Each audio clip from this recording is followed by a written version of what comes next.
And there is a live game that just finished. Like I was saying, we do have Seiya Suzuki, we've got Shohei Ohtani, we've got Shota Imanaga, and my dog Roki Sasaki. Not to mention Yamamoto over there in Tokyo, Japan right now. This is something that I feel like is a me thing. Like I still feel like, and there's a little echo, so I'm gonna mute Bo P for a little bit. So if you want to speak, Bo P, just let me know. I'm gonna go ahead and just speak on how much this means to me specifically. Now, me personally, I'm huge on the baseball thing. So what I'm wondering is, we're always going to, as baseball fans, these other lands. 2 years ago, we went to Brazil. Last year, it was Seoul, Korea. This year, they're in Tokyo, Japan for their opening day. And my question is, are we ever going to go to the entire continent of Africa? Like, there's a whole continent, like the largest continent of all continents, that we keep flying over as an entire sport, because we evidently don't feel that either there's enough economical support for the sport or enough talent in the entire continent of Africa. And I say to you, why would you think such a thing? Like, a lot of these folks that you're seeing in Asia, the only reason they're coming up is because what they saw with Ichiro back in the day, who was just sworn into the Hall of Fame. But if you don't have a lot of African players that are showing that you can be an African success story in the Major League Baseball, then why would you necessarily put forth an effort to become a Major League Baseball player? Now, the Dodgers are ahead of this, right? Because they got Joseph Ding from Sudan, who's already a prospect for the upcoming year. Dude's like 6'4", throws like 98. He's only like 18 years old. And they got a lot of folks coming out of Sudan. They got a lot of folks that are now actually presenting some progress and promise in the world of baseball in the continent of Africa. But have we seen any attempt to bring the Major League Baseball world into the northern and middle countries, not those up, the light-skinned up north countries and the down south, South Africa? We know what y'all doing. I'm talking about like the Congo, Sudan, Djibouti. I'm talking about Ghana. I'm talking about Nigeria. I'm talking about the actual highly black populated countries.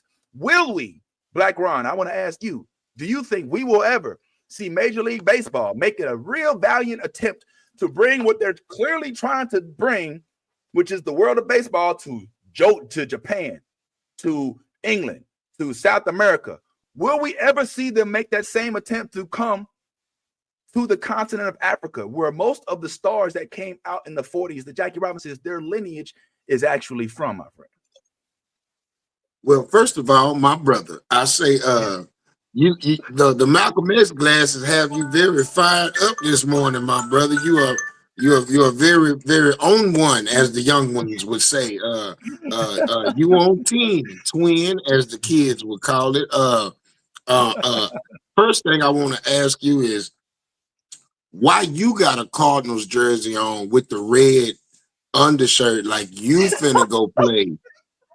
Because it's opening day. You so passionate, Vincent. I want to establish your level of passion this morning, because I feel like it's going unacknowledged. Like, we all know that Solo is special needs. He's our DEI hire. We know that already, because we're about inclusivity. You know what I'm saying? You know what I'm saying? So y'all gotta keep y'all quota up. That's what I got. We here. One, well, but what about my question though? But you asking the proverbial answerless question. It's a question that it goes right back to what we were talking about on our last episode.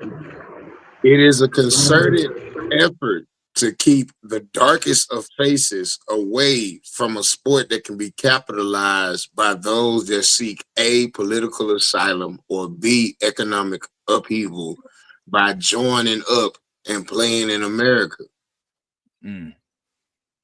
See, you got to realize there's an economic stronghold on the continent of Africa. Africa is sublet by all of the countries that you just named. Yeah. So when it comes to viable talent, when it comes to putting hope and inspiration into the hearts and minds of the people, no, because that will cause an uprising, which would then turn their eyes towards. And you know what? While we own it, What about all these people that got all of these mines built and all this land taken from us, and they come over here depleting our resources? You know what? It's more of us than it is of them. Let's get them on up out of here. And guess what's gonna happen? Well, so I mean, they can see the handwriting on the wall. The best way to continue to exploit a person is to take away their hope and their autonomy. When you make them feel like their entire identity is associated with you, when you make them feel like their every come, go, their every rise and fall, they wake and they going to sleep, is all dictated by what you deem acceptable.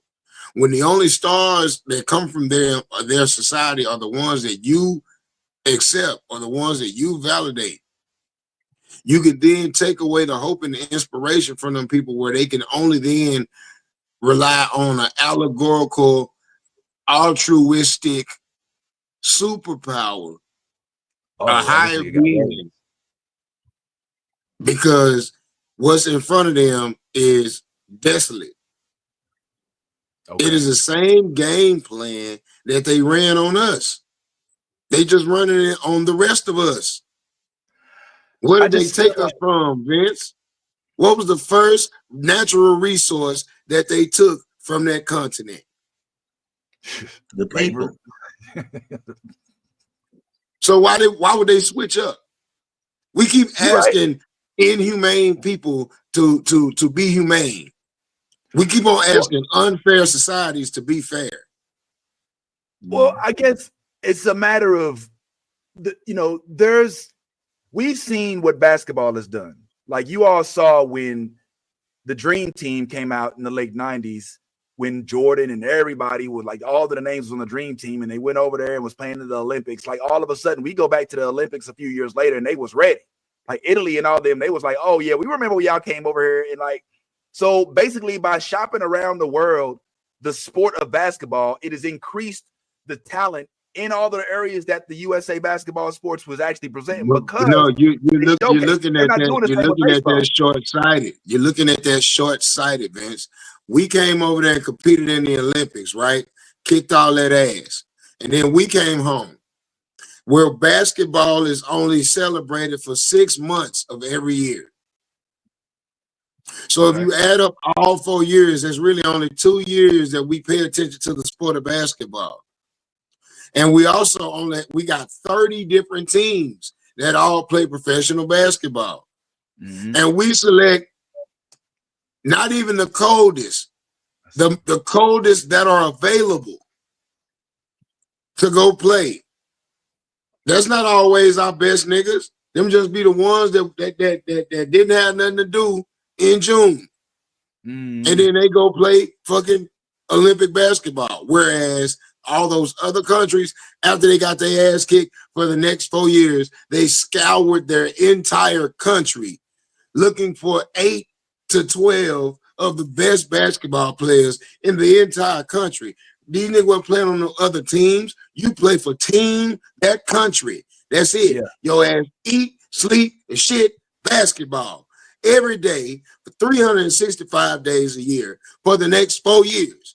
So that when you show up, now you are ready to compete with some niggas that do this shit half of the time.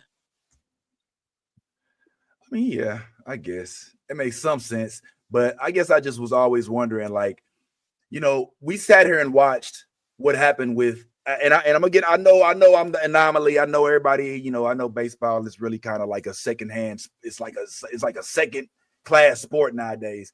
But we sat and watched how it used to be the Jackie Robinsons, the Larry Dobies, the Ken Griffey's, senior and junior, the Barry Bondses, and now it's it's more the Teoscars.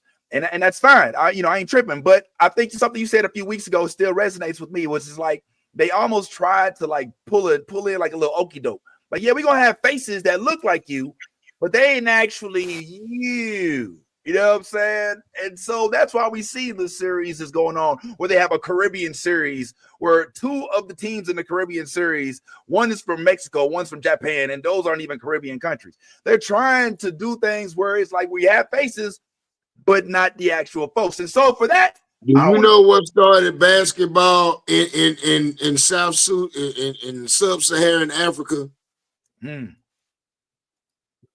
What? There was a movie that came out in the mid-90s called The Air Up There with Kevin Bacon. Kevin Bacon. He went to the Tutsi tribe, joined that tribe in order to recruit one of their young boys to come play basketball for St. John's by doing some shit that the entire tribe can do. The Tutsis are known for their incredible leaping ability. That's the way they celebrate. Everybody over there got hops. Everybody over there jumping out the gym. He go get one of them. Bring him back to St. John's. This nigga all-time rebounder in NCAA history. That one movie sparked a revolution. And now, in all of those sub-Saharan African countries, in every village, there's a barefoot little black boy with a basketball, dunking it into a cardboard box or a peach basket. And the revolution continues. Not only that, but television in the late 90s showed the world a whole bunch of talented black folks. And black people everywhere else see the representation that our black skin represented. A bald-headed Michael Jordan looks just like everybody's uncle in every African country and every diasporic place around the fucking globe. We all got an uncle that look like Charles Barkley. We all got an uncle that look like Patrick Ewing. We all got an uncle that look like Alonzo Mourning or Larry Johnson or Kevin Johnson or Allen Iverson. And the list continues. And then when you want to talk about Western African countries, there's a whole bunch of Shaq-looking ass niggas over there. Oh, yeah.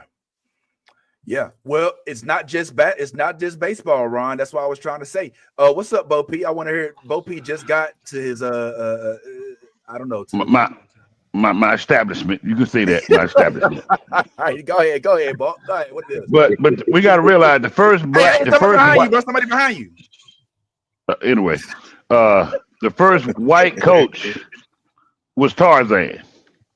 Oh wow! Tarzan had a team back then. Tarzan was the only white person that could speak to the gorillas and everything. When they wouldn't even let black people deal with the damn animals, they were scared of them. But Tarzan went over there, and he was the first white coach. I don't know if y'all remember that. Yeah. Had an elephant named Cheetah. Yeah, stupid. Well, Tarzan put Africa on the map. But here's the thing. I know we kind of playing around a little bit, but they do actually. Let me bring you attention to this. There's a phone, Solo, shut up. Shit. You trying to ask that man a question. Slow ass internet. Hush. Solo is this nigga just told me to hush. When the last time a nigga told you to hush? What kind of old ass shit is that? This nigga said hush. Now shut your trap. I second the motion, my nigga. I ain't gonna for the day, nigga. But go ahead, Bo. Blake Rob makes some good points, man. It is stimulated, you know, systemic. What they call it? Systemic. Just go ahead. Systemic racism. Systemic racism. All right, that's because, like he said, we know some of the best athletes are gonna come out of Africa. They run the fastest. They got the most endurance. They're some of the strongest people. Some of the tallest people. So they're not going to Africa looking for talent like they should. And what's the boy who played in America? Duke played for Chicago. Played for Chicago. He went to Africa and started a league. He played for Chicago. He's from Africa. Lou Aldane. His team damn near beat America in the Olympics. Yeah, in the Olympics. Sure did. Remember that? All those people need is resources. All they need is the right tennis shoes, the right basketballs, the right floors. They got all the athleticism. Once you teach them the mechanics, we ain't gonna know what the fuck to do with them. Y'all gotta realize, Giannis is African. That nigga just grew up Greek. He Greek by nationality, not by blood. Right. That's a big old African man. That's the best player in the league. Yeah. Have y'all ever seen that young black man from Africa who was training himself to go to the NBA? He was all over the internet. Yes, the nigga he was out there playing, he be hitting tires and shooting trash cans, plastic jugs, and yeah. Well, keeping in line with that point. I mean, the talent is there, like Bo P says. I would like to use this as Exhibit A. One Joseph Ding, who the Dodgers have already put into their target. He's already signed to the Dodgers. He's a prospect. He's probably not going to see any field time. But imagine how much this signing impacts where he comes from. Imagine after his first year when he's going to get that little money and he starts making this real big money when he starts striking out big leaguers. Imagine what it's going to do to the people in his, I don't want to say village because I don't want to sound ignorant, but to his area. You know what I'm saying? Like, bro, they already coming up with marketing campaigns for that nigga. They gonna call him Black Lightning or some shit like that. Gorilla Black. Gorilla Black. Silver Shadow or some shit. They gonna call that nigga something like that, bro. He throwing streaks like that nigga throwing hot fire. Goddamn it, they gonna call that nigga the hand of God or something. Right? The Wakandan whisperer, some shit. Right? Like, exactly like that. Yeah. Fuck around with it, but my point is, this is just one dude, and this is just a pitcher.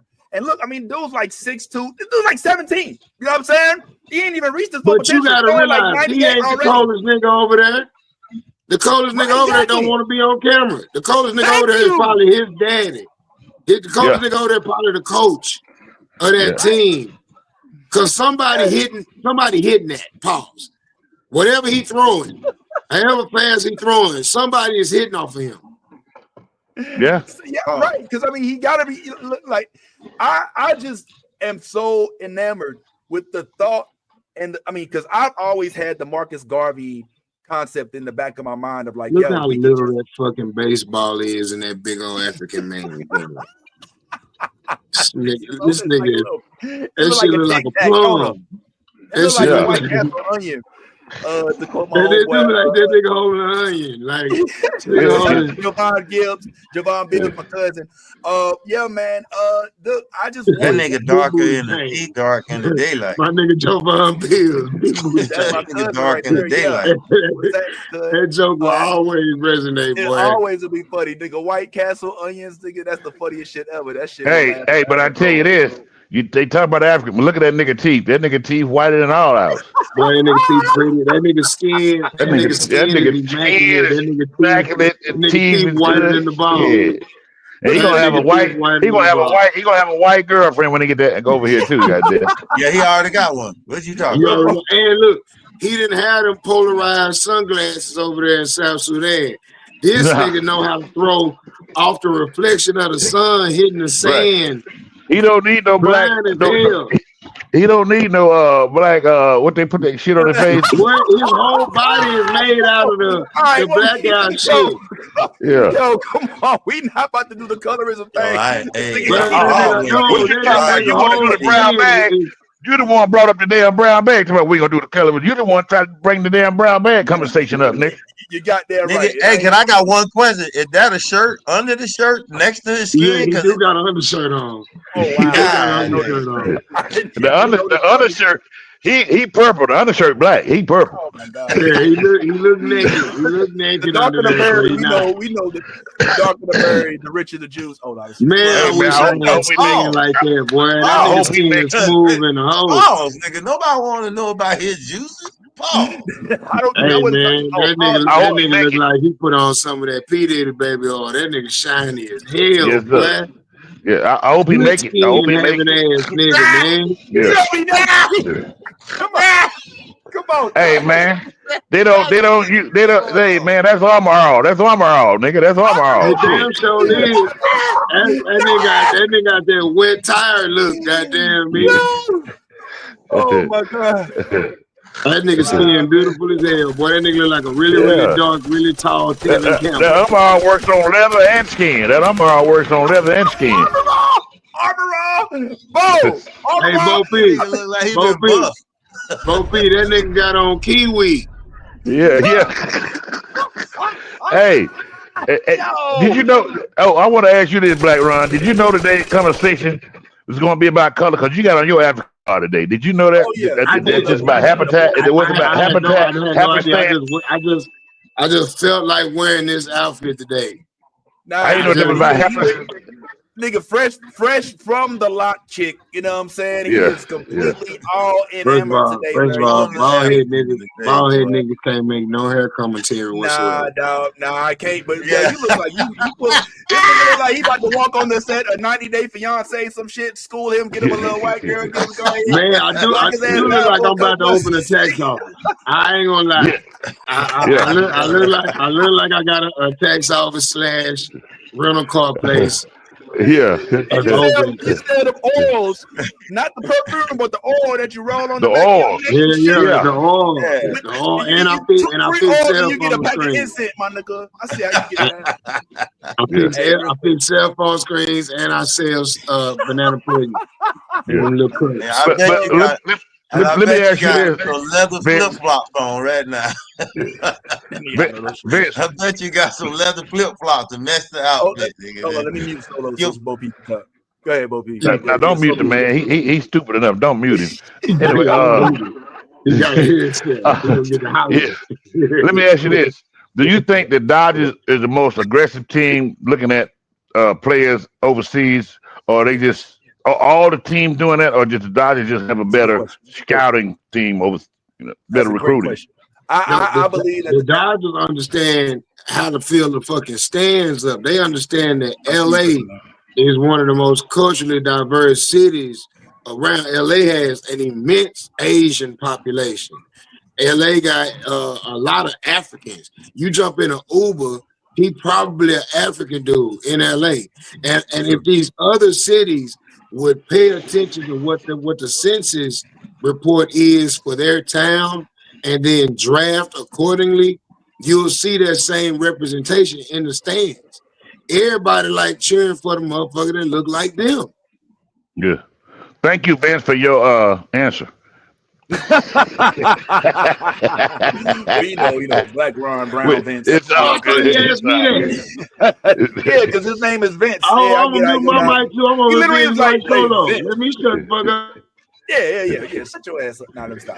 Ron, we love when Ron talk. But I will back up with exactly what Ron said, that the Dodgers do have a city that is unusually close to the Pacific realm. So there is a high Asian population there. They're very close to Japan. So yeah, when you get your Yamamotos, so they got a scouting team. The Dodgers are smart enough. Clipper man, I see you, don't go too far.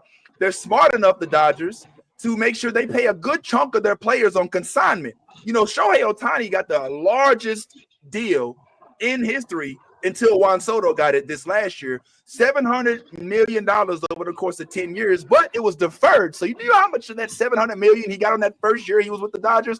$2 million, my nigga. $2 million, that's right. $700 million. Yes. Why you may ask? That's one hell of a promissory note. Let me finish that. So Shohei was like, I don't want to soak up the whole entire salary by y'all paying me. I want to have a team that we can win with. So pay me my money when it's time for retirement, but at least get me a team that we can be like an Avengers type level team, and I don't have to worry about being the only one. So now you got Shohei, Mookie, Freddie, Oscar. You got all of these motherfuckers, and they're still adding. They went off in the offseason. They got Roki Sasaki and shit. They got Blake Snell. These motherfuckers got Terrence Scott on this closing team. So, that's why. But they're not done. They got their scouters in Africa, Japan, Korea. They got the most internationally based team in the MLB right now, and most of it's because their players think about the team rather than themselves. Now, contrast that with Juan Soto, who gets $765 million over the course of 15 years, but he gets no deferment. So he gets $50 million on an AAV every single year. But that's why the Mets don't have enough room to go out there and get new pitchers. They don't got enough squad because their money's tied up in Juan Soto. So yes, the Dodgers. Well, all those players I listed are on first. Because you got to realize the players they're getting, that money was a lot to them in their country. So you talk about American players, they greedy. They want all there. They don't care about nobody else. But the money them guys are getting, they can play for their families for years with a little bit. And it's not only that, you got to remember that they smart, because if you only give me let's say less than $10 million a year on a $700 million price tag that you got to run me at the end, well, I'm only paying taxes on that 10 every year, or that 5 or that 2. And then whenever I get ready to tear my ass and go home, I only got to pay taxes on that, whatever that remaining lump sum is, once. Yep. And then I can send all that money to fuck home. And it can stay over there. And these American players is like, nah, break me off every year. Your ass getting whooped every year. Grandfather clause in. Grandfather clause, you got to pay 40% taxes on that off the top. Yeah. And off rip, and I'm going to bring Clipper Man in on this as well, but also keep this in mind. Like, the Dodgers ain't stupid. Like, they are drafting players in markets that are marketable. So when you get a Hai Sung Kim from Seoul, Korea, guess who's going to be tuning in to Dodger TV to watch the games now? The whole entire South Korea. When you get a Shohei Ohtani, guess who's that? The Dodgers paid Shohei Ohtani $2 million. The whole Korean town going to have that nigga jersey on. Exactly. Yeah. They paid Shohei Ohtani $2 million in 2024. He had a 51-59 season, broke records, went 50-50, paid $2 million and made $70 million off the Tokyo market alone. Now just do the math. Do the math. Yeah. So that's why it's not just. And that's 1 year. That's just 1 year. That's just 1 year. That's just 1 year. 1 year, bro. Yeah. Just 1 year. But let me go ahead and I want to bring in my dog Clipper Man. We got some more. Look, as y'all know, this is stand-up. Can you do me a favor? Can you spread my screen all the way so I ain't got that dribbling shit in the background? It's your phone, bro. You got to put your phone sideways. It is sideways. My phone sideways. We got to get you a rectangular phone. You evidently got a little like a Game Boy. This is what it is. Okay. Yeah, we got to. Hey man, I'm gonna put my address in the private chat. Just drive on down here to Florida, bro. I'm gonna go ahead and get you right, man. You got a couple hours. Let me go ahead and bring in Clip Man. He in the back waiting, bro. He got hairs to cut and all kind of shit, bro. So let's go ahead and bring in this gentleman right here, man. A good friend of mine. We know each other for a good bit. I think Solo let him know.